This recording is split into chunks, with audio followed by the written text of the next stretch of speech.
పాకిస్తాన్ వైమానిక దళం Pakistan air force తన J-10 J-17 థండర్ అదేవిధంగా F-16 ఫైటర్స్తో ఆఫ్ఘనిస్తాన్ మీద గజీబ్ లిల్ హక్ అనే ఆపరేషన్ నిర్వహించడం జరిగింది. ఈ ఎయిర్ రైడ్లో అతి ముఖ్య దిగ్భ్రాంతికరమైన విషయం ఏంటంటే ఒక ఆఫ్ఘాన్ లీడర్ ఆఫ్ఘనిస్తాన్ తాలిబాన్ సుప్రీం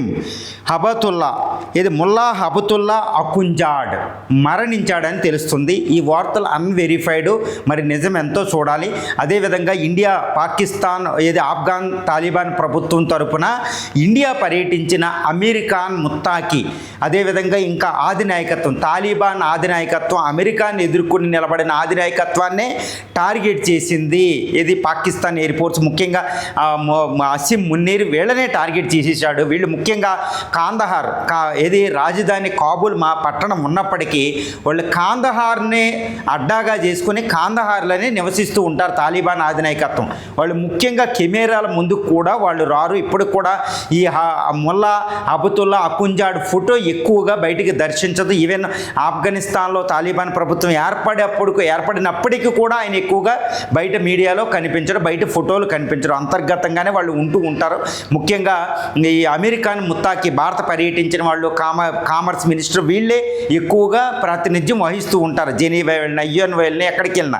కానీ ఇప్పుడు పాకిస్తాన్ అసిమ్ మునీర్ డైరెక్ట్గా ఈ ముల్లా హబతుల్లా అకుంజాడ్నే టార్గెట్ చేశారు. ఇప్పుడు ఆయన మరణించాడా లేదా అనేది మనకి ఇంకా తెలియదు. ఈ ఎయిర్ రైడ్ కాందహార్ మీద, పక్తీకియా మీద, అదేవిధంగా రాజధాని కాబూల్ మీద పాకిస్తాన్ ఎయిర్ ఫోర్స్తో విరుచుకుపడడం మనం చూస్తాం. ఫిబ్రవరి 26 గురువారం అర్ధరాత్రి ఈ ఎయిర్ రైడ్ జరిగిందనమాట. దీనికి ముందు ఫిబ్రవరి 22వ తారీఖున కూడా ఒక ఎయిర్ రైడ్ జరిగింది. దీనికి ప్రతిస్పందనగా పాకిస్తాన్ యొక్క బోర్డర్లో జూరాన్ లైన్ వెంబడి పాకిస్తాన్ సైన్యాన్ని ఆఫ్ఘాన్ తాలిబాన్ సైన్యం చంపేసింది. 15 అవుట్ పోస్టులు నాశనం చేయడం, 2 బేసిస్ని నాశనం చేయడం జరిగింది. ఇది పాకిస్తాన్ కూడా 12 ట్యాంకులు కూడా మేము కోల్పోయామని పాకిస్తాన్ ఒప్పుకుంది.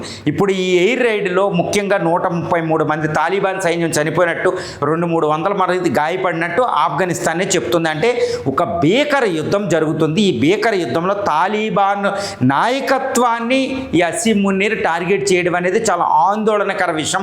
ఇక్కడ ఏ విధంగా ఆందోళనకరం అంటే ఒక రకంగా తాలిబాన్ను ఆధినాయకత్వాన్ని టార్గెట్ చేసిన అమెరికానే వాళ్ళు వదల.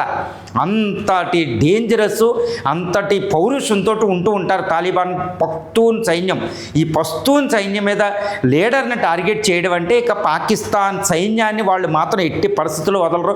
ఇప్పుడు తాలిబాన్ సైన్యం 80,000 మంది ఫోర్సు, వీళ్ళు మౌంటైనియస్ వార్ఫేర్లో ఆరితేరి అమెరికా సైన్యాన్ని అక్కడ నుంచి గెంటేసిన అత్యాధునిక ఫైటర్స్ అనమాట. వీళ్ళు పాకిస్తాన్ జురాన్ లైన్ వెంబడి హిందూ కుష్ కిర్దార్ మౌంటైన్స్లో ఉండి బౌండరీ లైన్ వెంబడి ఇక ఆఫ్ఘాన్ సైన్యం పాకిస్తాన్ సైన్యం ఉరుకులు పరుగులు పెట్టిస్తుందని తెలుస్తుంది.